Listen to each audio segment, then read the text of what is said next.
Welcome back, everybody. Where do we go from here? 125 years after the Supreme Court decision in Plessy versus Ferguson, here we are, still in a country that is divided. One of the hopeful aspects of being 125 years beyond the Supreme Court decision is that we have the advantage of being able to look at what's worked, what hasn't worked. We have the advantage of being able to explore successful interventions.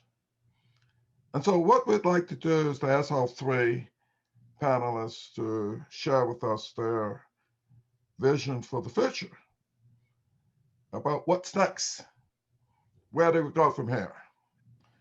And we're very honored to have on our final panel one of the descendants of Louisiana civil rights leaders. We have the great honor of having A.P. Tureaud Jr., whose father was one of the major civil rights leaders in Louisiana. A.P. is the first African American to attend Louisiana State University until they found out that he's Black. I'll let A.P. tell the story. And after A.P., we'll have John Powell, and then we'll have Susan Gooden. A.P. Tureaud. Well, thank you for having me. I hope you can all hear me. I'm representing the Plessy and Ferguson Foundation because Keith Plessy and Phoebe Ferguson are in New Orleans. We're also celebrating the 125th anniversary today on a Zoom and tonight as well. The joining of Keith and Phoebe is really a historic and wonderful story that I will make very briefly, but you need to know how this started. Phoebe is, of course, a descendant of the judge who ruled in the Plessy case. And Keith is also a relative of Homer Plessy. They met at a conference in New Orleans 10 years ago. And it was so overwhelming to see them come together. They're about the same age, so they lived through the same eras of history in New Orleans with segregation and racial discrimination. But they came together and formed the Plessy and Ferguson Foundation. And for 10 years, we who are the board members and supporters of the foundation have worked in very many different areas of support to continue the thrust to eliminate racial segregation in our country and in our culture. Louisiana is a very unique historical state. So many things happened in Louisiana ahead of the wave of other racial discrimination cases and lawsuits throughout the country. I happen to be involved in a family that led a lot of the civil rights activities from the 1920s until the 1960s and 70s with my dad and my mom and many other Southern Blacks and whites and people from the Caribbean as well, who came from Haiti after the Haitian Revolution, the French, the Spanish, and all of the Europeans that came to the South to build all the wealth and the power and the segregation and the plantations that needed to be eliminated from our culture. This program today is a milestone. I think we're in another reformation of sorts, another reconstruction period that usually follows a period of extreme need after a war or very bad political thrust for people like me. and my friends. So I think that where do we go from here? I think that there are lots of things that we can do at this point. And I think that continuing what we have done so far is also a major effort in remembering that we move along together. Education, to me, as a public educator for almost 40 years in the Northeast and in New Orleans and in Washington, education to me is one of the key elements of moving a culture forward and helping Black, brown, and white people understand what this culture should be and why we need to continue to provide appropriate education and equality in the level of services that we're providing to our children. I guess most of you know that de facto segregation exists throughout the country. It's not just a Southern effort. New York City, Baton Rouge, Louisiana, California, Black communities, school districts that have not totally integrated their schools and offered parent choice, so you don't have ghetto schools in Black neighborhoods. That still happens, and it happens all over. And until we change the basic level of educational services on an integrated basis, we're going to continue to perpetuate ghettos, poverty, crime, and lack of opportunity. So education, to me, is a big step forward. We must demand at every level, local, state, and federal. And I think this is a time that we can have a greater impact on some of that in terms of the resources that go into public schools, and also secondary education, and also professional education. We just celebrated a milestone in the state of Louisiana 2 weeks ago. As a Black undergraduate at LSU in 1953, I was the first Black undergraduate, and it was a miserable experience. I was only there 55 days. But Louisiana State University has come a long way since I was there almost 67 years ago. And 2 weeks ago, the Board of Regents unanimously elected the first Black president of LSU. So this is a step in the right direction. It's also a movement that helps other Southern states in the Southern Conference look at how you remove the stigma of never having appropriate graduate programs and enriched undergraduate programs for its Black citizens. In addition to education, I believe that litigation is absolutely necessary. Some of the best civil rights activities and eras that we have had is because of the forces of litigation. And yes, the courts are different and the Supreme Court is different, but litigation has rules. Plessy and Ferguson, yeah, it was a mistake, but Brown overturned it. We must litigate. We must support organizations that provide qualified lawyers, Black, white, brown, whatever, in every corner of this country. And it's very necessary today to use it in order to make sure that voting and voter suppression is eliminated. So I'm not going to do much more than this morning. I also think that programs such as this and continuing to educate people at all levels and to tell the real history of our country, which is important, will help people move to another level of understanding. On behalf of the Plessy Ferguson Foundation, I wish to thank you for the program today. And we look forward to being part of a coalition. I think coalition building is necessary. We must join all forces that we can to make an impact. Thank you for inviting us. Thank you very much for bringing our greetings from Plessy and Ferguson Foundation, and thank you for the legacy that Tureaud family has provided over the decades to helping to provide equality in Louisiana. And thank you also for giving us the good news about the first Black chancellor and president of LSU. We'll now ask John Powell to share with us his vision for the future. Thank you, Sam. And again, this has been a great panel, a great conference. Thank again the Russell Sage Foundation. Thank again the Plessy and Ferguson Foundation and AP for your work. These are strange times.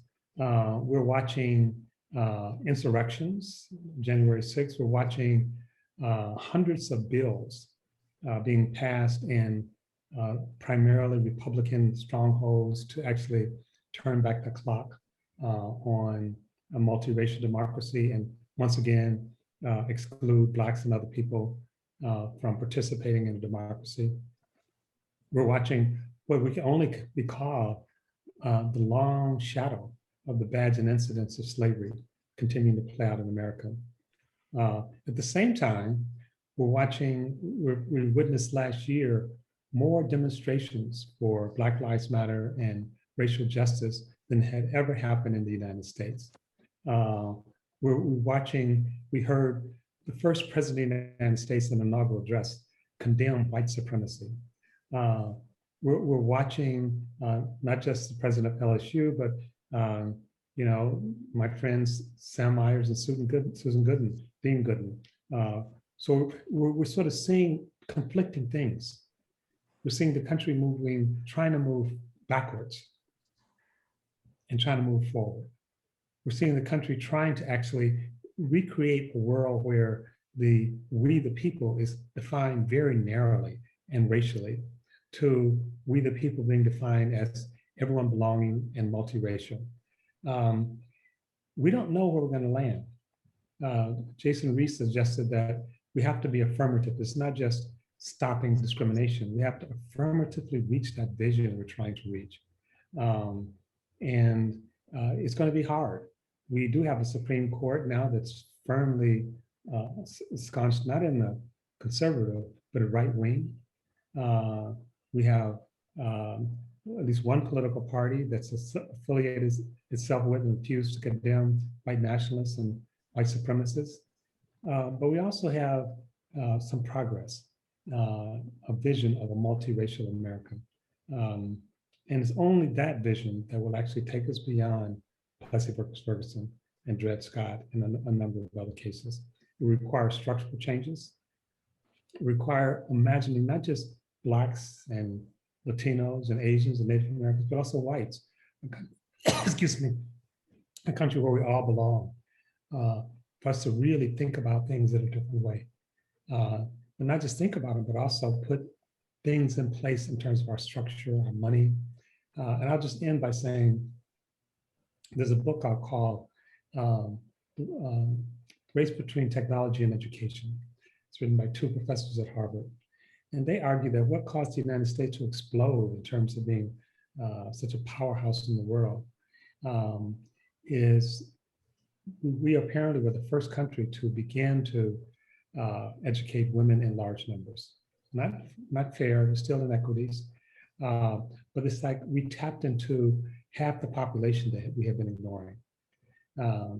Today, more than half the people entering kindergarten are kids of color. We don't tap into them. This is our future, literally and figuratively. We don't help them develop. It's not a good time for us. So I say we can do this, but we have to do it. And it's going to be uneven because there are forces on the other side who really want to turn the clock back. And we shouldn't be persuaded by them. We should keep our eyes on the prize. And thank you for the chance to actually be part of this today.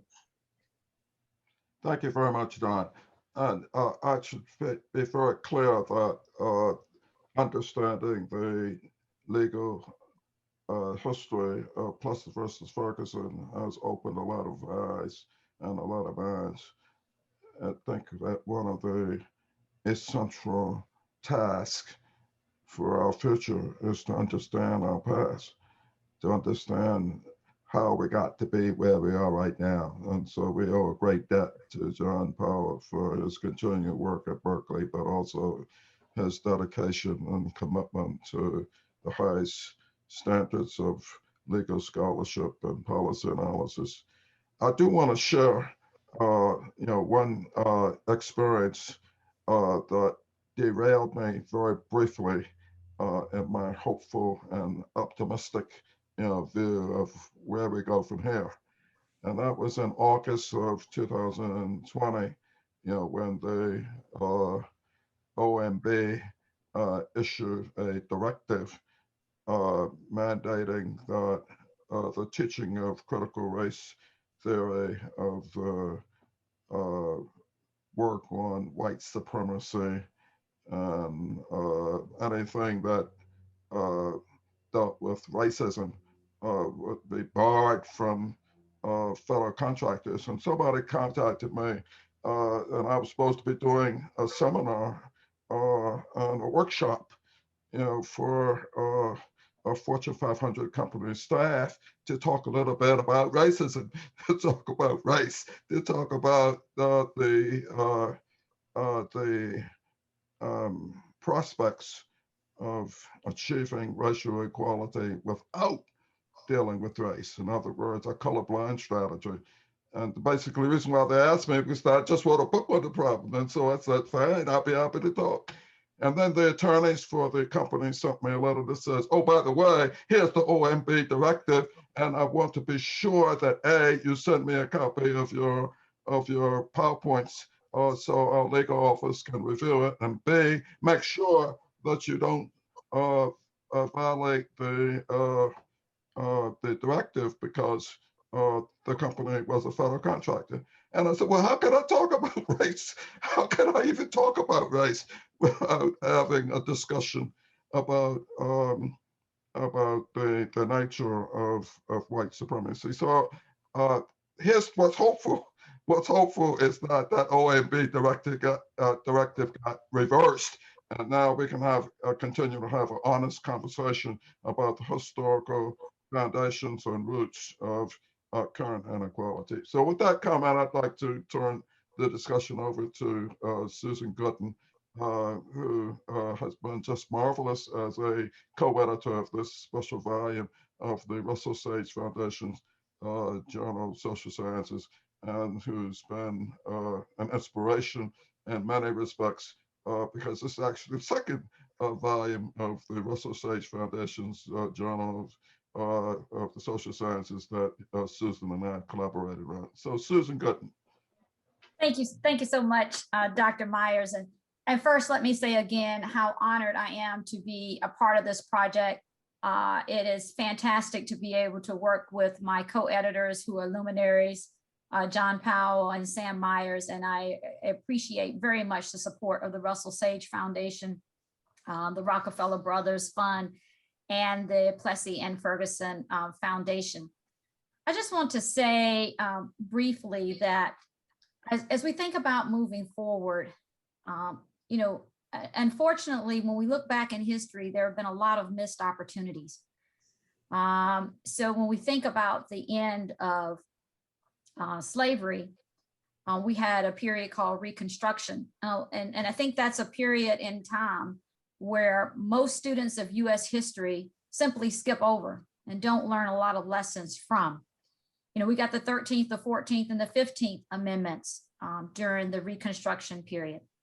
And a lot of the things that we saw relative to HBCUs and educational advancements, political advancements, happened during that Reconstruction period, the expansion of the right to vote and voter opportunities to Blacks, and the awarding of equal protection. But unfortunately, that ultimately became a missed opportunity because, as we know, in one of the most contested presidential elections, the 1877 election, in order to settle that election and to get the outcome, President Hayes was elected with part of what was called the Compromise of 1877, in which the federal troops were withdrawn from the South and essentially home rule became the law of the land and the rule of the day. And the elevation of states' rights and home rule is something that continues to be a major defining point of US public policy today. We fast forward quite a bit.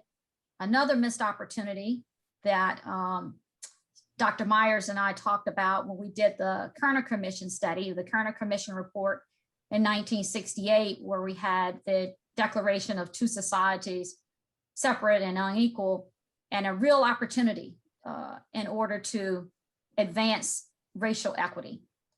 But again, it became, in many ways, a missed opportunity.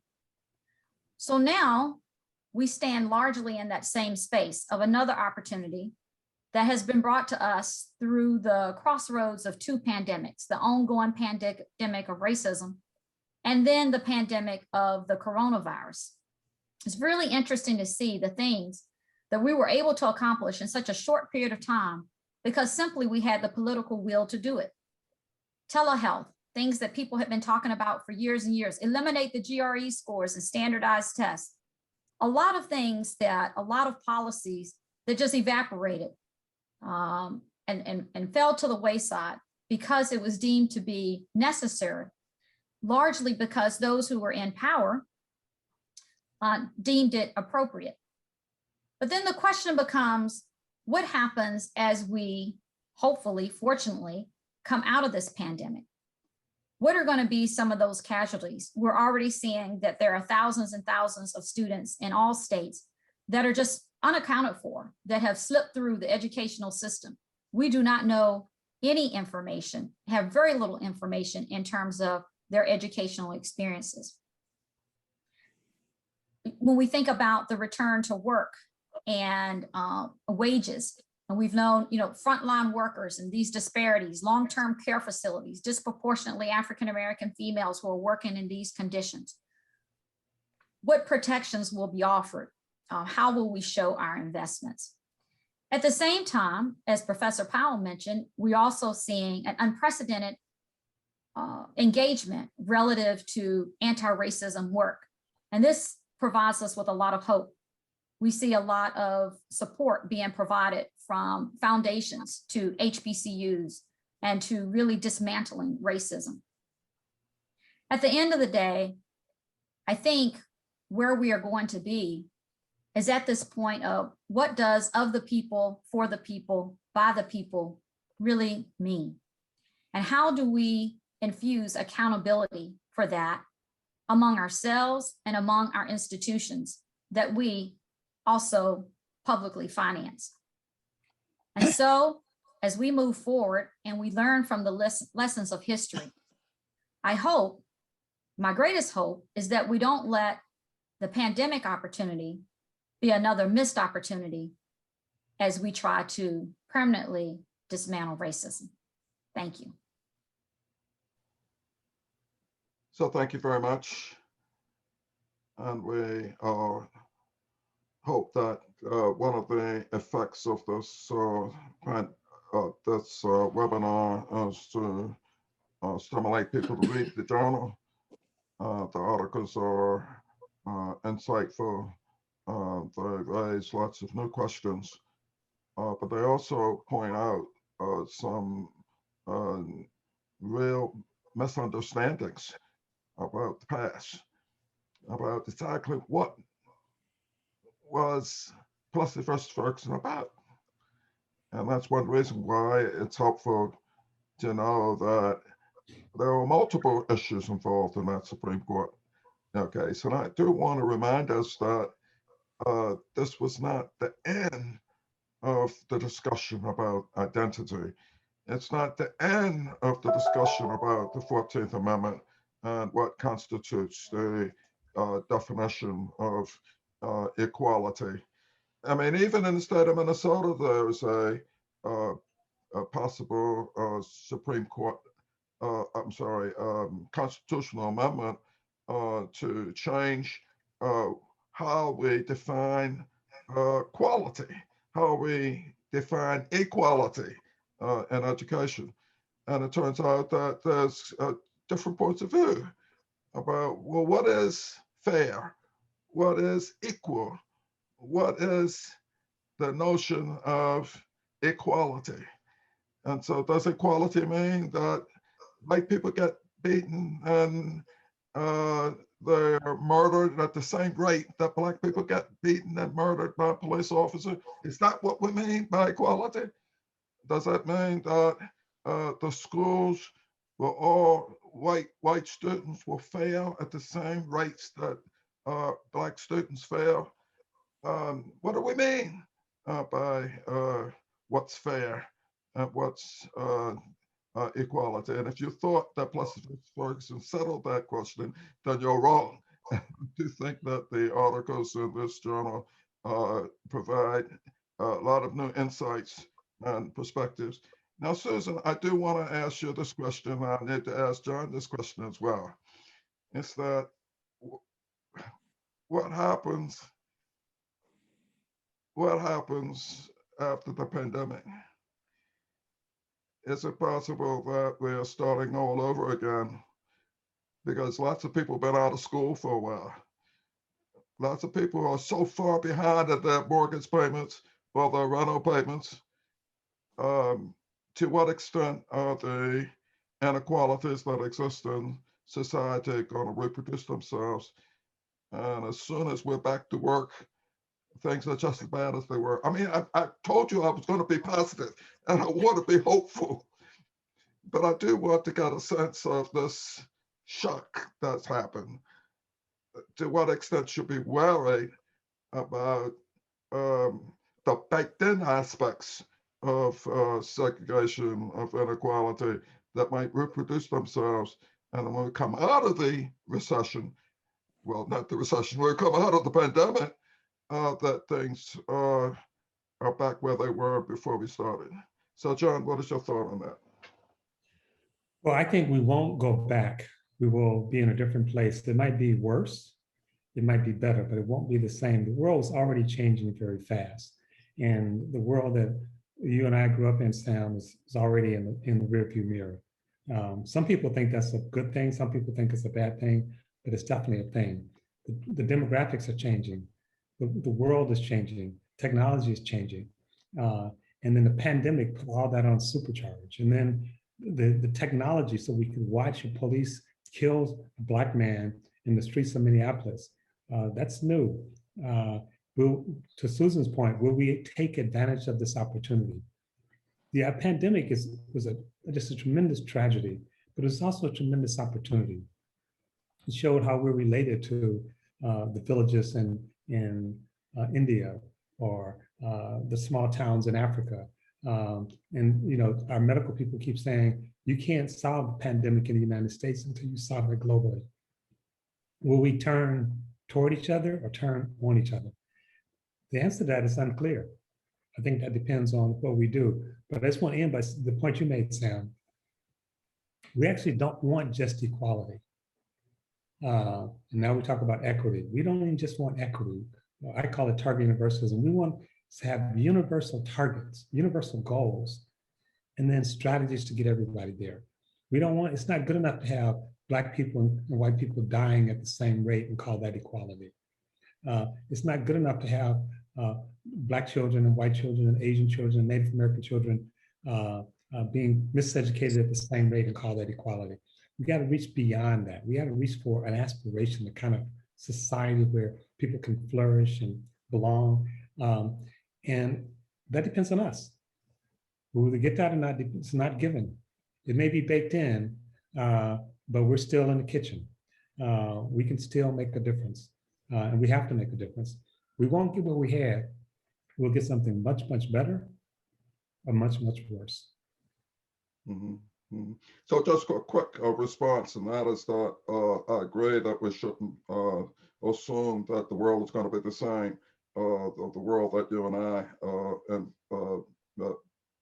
matured in. But let me say this, that many of the tools that were used for enforcement of existing civil rights laws, the Equal Credit Opportunity Act, the Civil Rights Act 1964, those tools are really outmoded. These tools are far inappropriate, for the 21st century, but we still use them.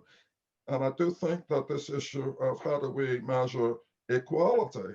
I mean, we're still using EEOC, guidelines that simultaneously anger white people and also fail to achieve any measurable effects. And so one of the things we're going to need to do is we're going to need to revamp and reinvent what the tools are for enforcement of existing laws. Discrimination is still illegal. It really is. But it's hard to convince people about whether or not a particular practice is discriminatory or whether or not it's just a result of numerical processes. And it's hard to convince people that differential outcomes might just be the result of discriminatory behaviors.